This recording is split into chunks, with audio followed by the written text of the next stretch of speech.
इतिहास काय सांगतो? जेव्हा जेव्हा परकीय आक्रमण झालं, तेव्हा मराठ्यांनी दिल्ली राखली आणि अन्यायाविरुद्ध सुरतेची पण लूट केली.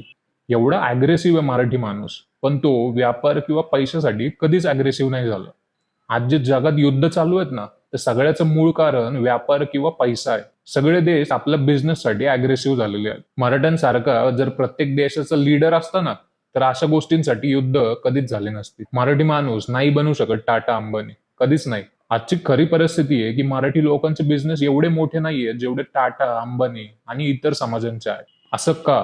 याचं उत्तर जाणून घेण्यासाठी हा डोळे उघडणारा व्हिडिओ शेवटपर्यंत बघा. गावातली सगळी जमीन विकत घ्यायची, पैसे कमवण्यासाठी दुसऱ्यांच्या धंद्यात पण उतरायचं, स्वतःचं एक साम्राज्य उभं करायचं आणि राजा बनून राहायचं. अशी स्वप्न मराठी माणूस कधीच बघत नाही. त्याच्यासाठी राजा एकच होता आणि तोच राहणार. नक्की मराठी माणसाची काय स्वप्न असतं ते बघा.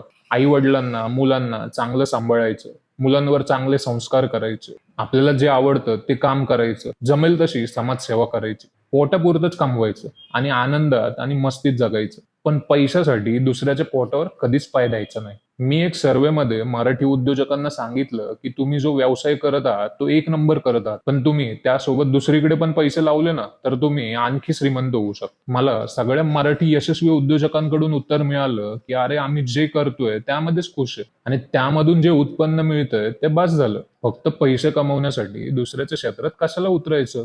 त्या क्षेत्रात अजून कोणी चांगलं काम करत असेल तर करू देत. मी माझ्या क्षेत्रात बरा आहे. मराठी माणूस रक्ताने जरी अग्रेसिव्ह असला ना तरी तो पैसे किंवा बिझनेससाठी कधीच अग्रेसिव्ह होत नाही.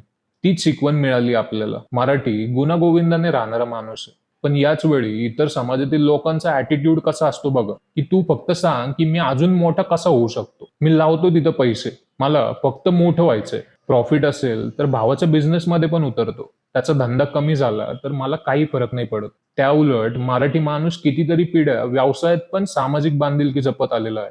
त्यामुळे तो पैशाने जरी श्रीमंत नसला ना तरी विचारांनी सगळ्यात श्रीमंत आहे. पण आता हे लक्षात ठेवा, जंगलात अमानुष अतिक्रमण झाल्यामुळे वाघ पण आता सगळ्यात अग्रेसिव्ह होणार.